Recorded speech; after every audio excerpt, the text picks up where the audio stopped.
પાચન શક્તિ કઈ રીતે સુધારવી અને એ શેના કારણોથી નબળી પડે છે એ આજે જાણીશું. તો સૌથી પહેલું છે ખોટી ખાવાની આદત, કે ખોરાકને આપણે ચાવ્યા વગર ખાવું, કે ડાયરેક્ટ ગળે ઉતારી જવું, કે ભૂખ નથી છતાં પણ સ્વાદ માટે ખાવું. પછી બીજું છે કે બેઠાડું જીવન, કે બેઠું રહેવું, જમીને તરત બેસી જવું, જમીને તરત સૂઈ જવું. એ તમારી પાચન શક્તિ નબળી પાડી દે છે, પૂરું ભોજન છે એ પૂરું પચતું નથી. એમના પછી છે ખોટું હાઇડ્રેશન. ખોટું હાઇડ્રેશન એટલે જમતા પહેલાં કે જમ્યા પછી તરત જ પાણી પીવું, અને એ પણ ઠંડુ પાણી. કે જે ઠંડુ પાણી છે એ તમારા પેટની જે જઠર અગ્નિ છે એમને શાંત પાડી દેશે, અને જે ખોરાક પચવાનું કામ છે એ પચવાનું કામ નહીં થાય, અને તમારો ખોરાક છે એ પ્રોપર નહીં પચે. તો જમ્યા પહેલાં તરત અને જમીને સીધું પાણી ક્યારેય ન પીવું જોઈએ. એમના પછી છે વિરુદ્ધ આહાર. ઘણી વખત આપણે કહેતા હોઈએ કે વિરુદ્ધાભાસી આહાર છે એ સાથે ન લેવો. જેમ કે દૂધ સાથે છે ફળો ન ખાઈ શકાય, દૂધ સાથે ફળો ખાવું એ એક વિરોધાભાસી ખોરાક છે. તો જે વિરોધાભાસી ખોરાક છે એ જમવામાં સાથે લેવાથી આપણું જે મેટાબોલિઝમ છે એમને ધીમું પાડી દે છે, અને મેટાબોલિઝમ ધીમું પડશે એટલે તમારી પાચન થવાની ક્રિયા છે એ ધીમી થઈ જશે, અને ફૂડ પ્રોપર પાચન નહીં થાય તો તમને જે કબજિયાત છે, પેટ રિલેટેડ કે પેટમાં દુખાવો થવો, અપચો રહેવો, આવા બધા રીઝન છે એ ત્યાં વધી જશે. અને એમના પછી છે એક અગત્યનું કે અનહેલ્ધી ફૂડ લેવું, કે આપણે ખોરાકમાં છે એ ફાઈબરવાળું ફૂડ ઓછું લેતા હોઈએ, અને જે જંક ફૂડ છે કે તેલવાળું છે, મસાલાવાળું છે એવું ખોરાક વધારે લેતા હોય તો પણ તમારી પાચન શક્તિ છે એ નબળી પડી જાય છે.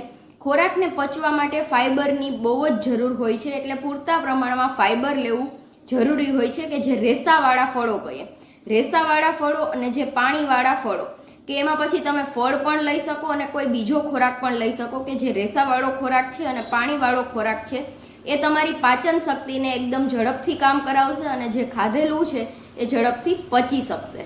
તો હવે જે નબળી થઈ ગયેલી પાચન શક્તિ છે એને આપણે કઈ રીતે વધારી શકીએ? તો સૌથી પહેલું છે છાશનું સેવન, કે જે આપણે ઘરમાં જ છાશ બપોરે જમીએ છીએ એ છાશમાં જીરું અને સિંધાલું મીઠું નાખી અને દરરોજ બપોરે 1 ગ્લાસ જમ્યા પછી છાશ પીવી જરૂરી છે. એમના પછી બીજું છે ફાઈબર અને પ્રોબાયોટિક્સ. હવે જે આપણે આહાર લઈએ છીએ એ આહારમાં દહીં છે, કેળા છે, લીલા શાકભાજી છે, તાજા ફળો છે, કે જેમાં ફાઈબર્સ અને પ્રોબાયોટિક્સ પૂરતા પ્રમાણમાં રહેલું હોય. દરરોજ જમવામાં એવું ફળ કે એવો ખોરાક લેવો જ જોઈએ. અને સૌથી અગત્યની બાબત છે કે જમવાની સાચી રીત, કે જમવાનું કઈ રીતે, કે એકદમ ચાવીને ધીમે ધીમે, અને એકદમ જે આપણું લાળ રસ છે, મોઢાની લાળ રસ છે એ ખોરાકના બટકા સાથે ભળે એટલો ખોરાકને ચાવી અને પછી આપણે ગળે ઉતારવો જોઈએ. જો એમના સિવાય તમારી પાચન શક્તિ નબળી પડી ગઈ છે તો એમને સ્ટ્રોંગ કરવા માટે એક બીજા અગત્યના નુસ્ખા છે, કે જે આદુ અને લીંબુ.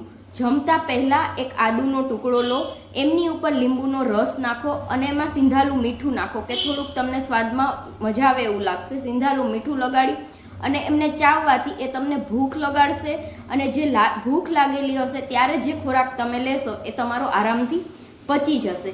એમના પછી જે જમ્યા પછી આપણી ટ્રેડિશનલ રીત છે કે જમ્યા પછી મુખવાસ ખાવાનો. તો આ મુખવાસમાં વરિયાળી અને અજમો લો, કે જમ્યા પછી તરત જ વરિયાળી અને અજમો એમને ચાવી જવાથી જે ગેસ છે, એસિડિટી છે, આવા પ્રોબ્લેમ પણ દૂર થશે. એમના પછી છે સૂંઠનું પાણી. તો સૂંઠનું પાણી કઈ રીતે લેવાનું, કે સૂંઠ લેવાની 1 ચમચી અને સાથે 1 ચમચી ધાણા લેવાના. આમને દિવસ દરમિયાન ઉકાળવાનું, અને એ પાણી છે એનું સેવન કરવાથી પણ તમારી પાચન શક્તિ સ્ટ્રોંગ બનશે. જૂનું કોઈ કબજિયાત છે, એસિડિટી છે, આ બધામાં તમને ઘણો સારો ફાયદો થશે. હવે આપણે જીવનશૈલી રિલેટેડ શું ફેરફાર કરી શકીએ? તો સૌથી પહેલાં તો છે કે જમીને તરત એમને બેસી નહીં જવાનું કે સૂઈ નહીં જવાનું. જમીને તરત 100 ડગલા જેટલું હલનચલન કરવાનું, વોકિંગ છે ઇન્ક્રીઝ કરવાનું, કે વોકિંગ કરવાનું અડધી કલાક જેટલું. અને જો એ ન પોસિબલ હોય તો જમીને સીધું વ્રજરાસનમાં બેસી જવાનું. આ વ્રજરાસન એક જ આસન એવું છે કે આપણે જમ્યા પછી તરત કરી શકીએ.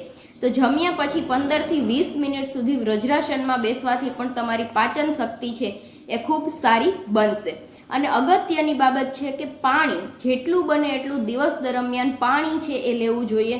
કમસે કમ 5 લીટર પાણી આપણે દરરોજનું પીવું જ જોઈએ. દરરોજ ડેઇલી હેબિટમાં 5 લીટર પાણી પીવાથી પણ તમારી જે પાચન શક્તિ છે, મેટાબોલિઝમ છે, એમાં બહુ સારું તમને ફેરફાર જોવા મળશે. પાચન શક્તિ બહુ સારી થઈ જશે, કે જેનું કબજિયાત છે, એસિડિટી છે, ગેસ છે, આ બધા પ્રોબ્લેમ પાચન શક્તિ રિલેટેડ જ હોય છે. જ્યારે પાચન શક્તિ નબળી પડે છે ત્યારે જ આ બધા પ્રોબ્લેમ થાય છે. તો જો આપણે પાચન શક્તિમાં ફેરફાર કરશું, પાચન શક્તિ વધારી દેશું, તો આ બધા પ્રોબ્લેમ પણ ઓટોમેટિક સોલ્વ થઈ જશે. તો આવી જ હેલ્થ રિલેટેડ ટિપ્સ જાણવા માટે અમારી ચેનલને સબસ્ક્રાઇબ કરો, અને વિડીયો ગમ્યો હોય તો લાઇક કરો અને કોમેન્ટ કરો કે તમને શું કોઈ એવો પ્રોબ્લેમ છે કે તમે કોઈ પ્રોબ્લેમનું સોલ્યુશન લાવવા માંગો છો હેલ્થ રિલેટેડ, અને તમને આમાંથી કઈ ટિપ્સ બહુ સારી લાગી.